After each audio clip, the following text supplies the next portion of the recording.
Hi everyone, this is Sam from Birmingham and we're here with Christian West and we're going to talk a bit about Motorsport Manager. Can you tell us a bit about Motorsport Manager? Yeah, so Motorsport Manager puts you in control of your own racing team. You are the guy that gets to make the decisions and the strategy calls on race day. So you're not driving the cars, you're kind of watching it from like a helicopter camera view, seeing where your drivers are on track, seeing where your rivals are on tracks, and responding to the changes that come through that, the weather conditions or the tyre wear and the amount of performance you're getting from the car, and deciding when they should stop for new tyres, deciding when the drivers should push, or responding to kind of any kind of mechanical or technical issues that they might have.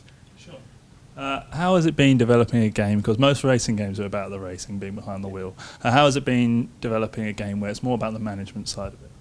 It's been fun. It kind of opens up a whole new world of racing, really. I mean, you're not driving the cars, so you get to do other stuff. And the game's kind of been split into two core sections. You've got the kind of intense race day, race strategy decisions, and then you kind of got the longer term decisions back at the headquarters after a race. So you can invest in your technology.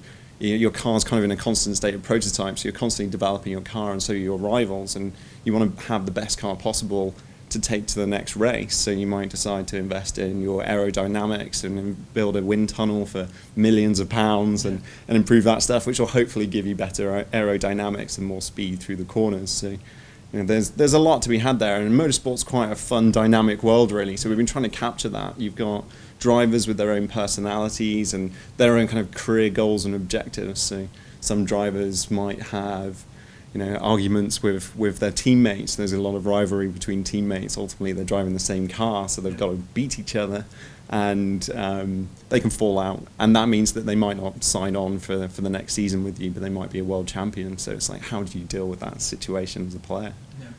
Yeah. What you've mentioned so far is there's a lot of depth in this game. How important has that been for you?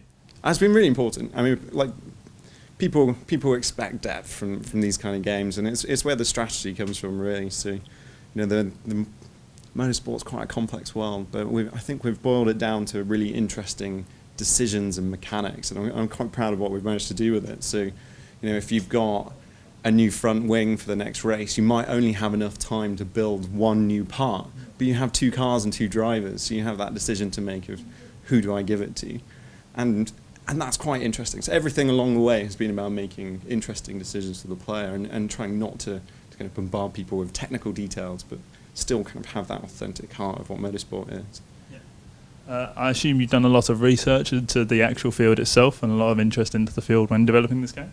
Yeah, I've been a motorsport fan for a very, very long time. So kind of going back to the 90s, I used to watch like Nigel Mansell winning world championships back in the 90s, and that knowledge and kind of enthusiasm for the sport has kind of been there for years, way before I was a games developer, really. So blending my kind of two biggest passions is Motorsport Manager is kind of the result of that. There's a lot in this game, as we've established. How have you made sure it's accessible to the player as well? It's not overwhelming.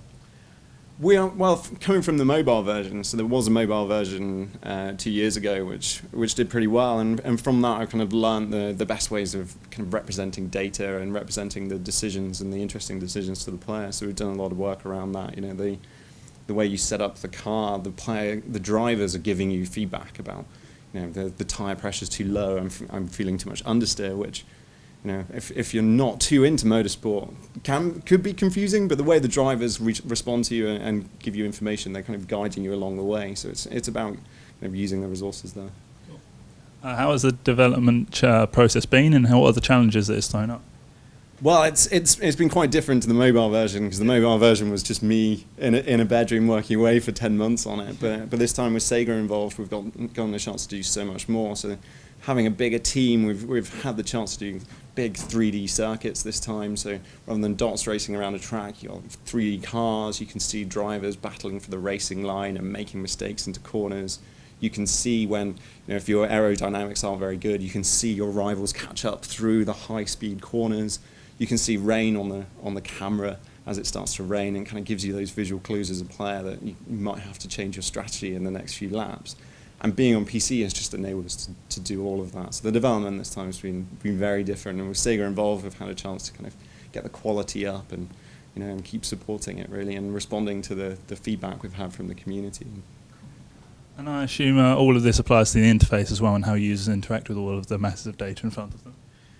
It does, and that's where a lot of the kind of iteration and work has gone in, and I think we've gotten to a really good place with it, and building parts comes with really interesting decisions. So you can break the rules. So in motorsport, you'll often have teams turn up trying to bend the rules a little bit, get a little bit of extra performance from the car. So when you're developing a part, you have those choices now, and the way we present those choices to the player through a really nice interface that we've spent a lot of time on.